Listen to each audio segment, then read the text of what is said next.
ये वीडियो हिंद महासागर का है, जहां अमेरिकी नौसेना ने एक ईरानी तेल टैंकर को जब्त कर लिया है। इस वीडियो में आप देख सकते हैं कि कैसे अमेरिकी नौसेना ने इस पूरे ऑपरेशन को अंजाम दिया है। दरअसल अमेरिका और ईरान के बीच भले ही सीज फायर हो गया हो, लेकिन होर्मुज स्ट्रेट और ईरान के तटीय इलाकों के आसपास जंग जैसे हालात बने हुए हैं। वहीं होर्मुज स्ट्रेट को लेकर ईरान ने जिस तरह से तैयारियां की हैं, उससे कोई भी जहाज वहां से बिना इजाजत के गुजरने की हिम्मत नहीं दिखा पा रहा है, क्योंकि खतरा दो तरफा है। पहला, ईरानी नौसेना इस पूरे इलाके की निगरानी कर रही है और जो भी जहाज होर्मुज से गुजरने की कोशिश कर रहे हैं उन्हें जब्त किया जा रहा है। तो वहीं दूसरा खतरा समंदर के अंदर है। दरअसल ईरान ने समंदर में मौत का जाल यानी समुद्री बारूदी सुरंगों का बड़ा जखीरा बिछाया हुआ है, जिससे एक बड़ा खतरा मंडराने लगा है। रिपोर्ट्स के मुताबिक ईरानी नौसेना और IRGC के पास अत्याधुनिक माइंस का भंडार है, जिन्हें समंदर की सतह के नीचे पहचानना नामुमकिन के बराबर है। ये माइंस एक अदृश्य दीवार की तरह काम करती हैं। ईरान के पास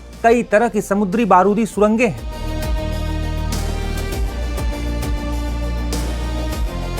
प्रेशर समुद्री माइंस पानी के दबाव में बदलाव से सक्रिय होने वाले विस्फोटक उपकरण हैं। जब कोई जहाज पास से गुजरता है तो उसकी वजह से पानी में दबाव की तरंगें बनती हैं, जिससे ये माइंस पहचान कर विस्फोट कर देती हैं। इनका उपयोग नौसैनिक युद्ध में जहाजों को नुकसान पहुंचाने और समुद्री रास्तों को नियंत्रित करने के लिए किया जाता है।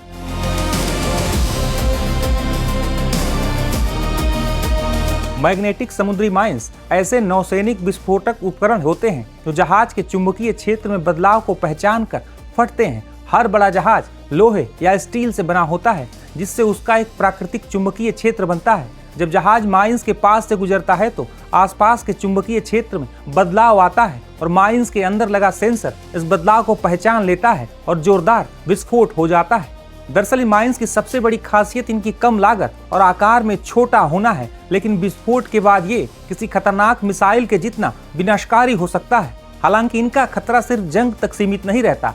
कई बार ये सुरंगें वर्षों तक समुद्र में पड़ी रहती हैं और युद्ध समाप्त होने के बाद भी आम जहाजों या मछुआरों के लिए जानलेवा साबित होती हैं। इन्हें ढूंढना और निष्क्रिय करना भी बेहद कठिन और जोखिम भरा काम होता है। समुद्री माइंस को ढूंढना और उन्हें नष्ट करना एक बहुत धीमी और जोखिम भरी प्रक्रिया है। अमेरिकी नौसेना के पास माइंस हंटर जहाज और विशेष गोताखोर हैं, लेकिन होर्मुज जैसे संकरे रास्ते में हजारों माइंस को साफ करने में कई हफ्तों या महीनों का समय लग सकता है। ईरान की रणनीति यही है कि वह इन माइंस के जरिए युद्ध की स्थिति में दुश्मन की नौसेना को उलझाए रखे और वैश्विक तेल आपूर्ति को बंधक बना ले। कई रिपोर्ट्स में दावा किया जा रहा है कि ईरानी नेवी एक बार फिर होर्मुज में समुद्री माइंस बिछा रही है। जनवरी 2025 में ईरान के IRGC ने एक प्रचार वीडियो जारी किया था, जिसमें उन्होंने अपने छोटे जहाजों और माइंस की ताकत दिखाई थी। इस वीडियो में छोटी नावों से माइंस बिछाते हुए दिखाया गया था। बता दें कि ईरान के पास अब भी कई ऐसे छोटे जहाज हैं जिनसे ईरानी नौसेना माइंस बिछाने का काम कर रही है। कई रक्षा जानकार ये पहले भी कहते रहे हैं कि ईरान के पास होर्मुज स्ट्रेट के रूप में एक बड़ा हथियार है। ईरान के पास अब एक सुपर वेपन है, स्ट्रेट ऑफ हॉर्मुज। इस सुपर वेपन को बॉम्बार्ड किया गया अमेरिकी फोर्सेस द्वारा, इजरायली द्वारा। अमेरिका अपने एयरक्राफ्ट कैरियर्स लगा दिए, Gerald Ford and Abraham Lincoln I think, सारा दम लगा दिया, परंतु ये सुपर वेपन को तोड़ नहीं पाए। अब ये बैटल टेस्टेड है। ईरान इसको अब कभी छोड़ेगा नहीं। न्यूक्लियर बॉम्ब तो ईरान अभी बनाने की क्षमता ना ही रखता है और कहता भी है कि नहीं बनाएगा, उसको तो आप अलग रखिए। दूसरा बड़ा वेपन ईरान के पास जो है उसके मिसाइल्स हैं, शॉर्ट डिस्टेंस या थोड़े लॉन्ग डिस्टेंस। पर ये जो सुपर वेपन एक तरह से कहीं तो संजीवनी पैदा हो गई है, इस जंग से पहले नहीं थी। पहले ये अंदाजा होता था कि स्ट्रेट ऑफ हॉर्मुज शायद ईरान बंद कर देगा, पर यह था कि हाँ अमेरिकी फोर्स के सामने कहाँ ब्लॉकेड कर पाएगा, वो तो हटा दिया जाएगा। बट इतनी बमबारी के बावजूद उसको कुछ नहीं कर पाए। तो ये अब ईरान के पास सुपर वेपन है। इसके चलते ईरान में मेरे ख्याल से और ज़्यादा हिम्मत आई है कि अमेरिका के सामने झुकना नहीं है।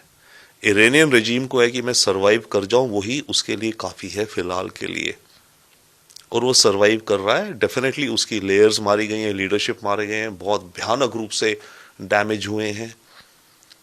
बट ईरान इस समय हॉर्मुज स्ट्रेट से अपनी सॉवरेनिटी कमांड करता है और डिमांड कर रहा है।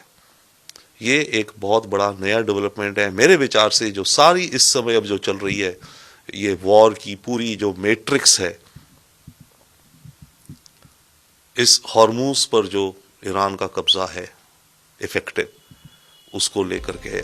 हालांकि अंतर्राष्ट्रीय कानून कहता है कि समंदर में माइंस का इस्तेमाल अंतर्राष्ट्रीय खाड़ी को बेकार करने के लिए नहीं किया जा सकता, लेकिन ईरान दावा करता है कि स्ट्रेट ऑफ होर्मुज का कुछ हिस्सा उसके क्षेत्रीय इलाके में आता है। वैसे भी चाहे ईरान हो या अमेरिका, दोनों ही 1994 के यूएन लॉ ऑफ द सी में शामिल नहीं है। बता दें कि 1994 का यूएन लॉ ऑफ द सी समुद्रों के उपयोग के लिए अंतर्राष्ट्रीय कानून है। ये देशों के समुद्री क्षेत्रों, संसाधनों के अधिकार, पर्यावरण संरक्षण की स्वतंत्रता तय करता है, जिससे समुद्री गतिविधियों में व्यवस्था और सहयोग सुनिश्चित होती है।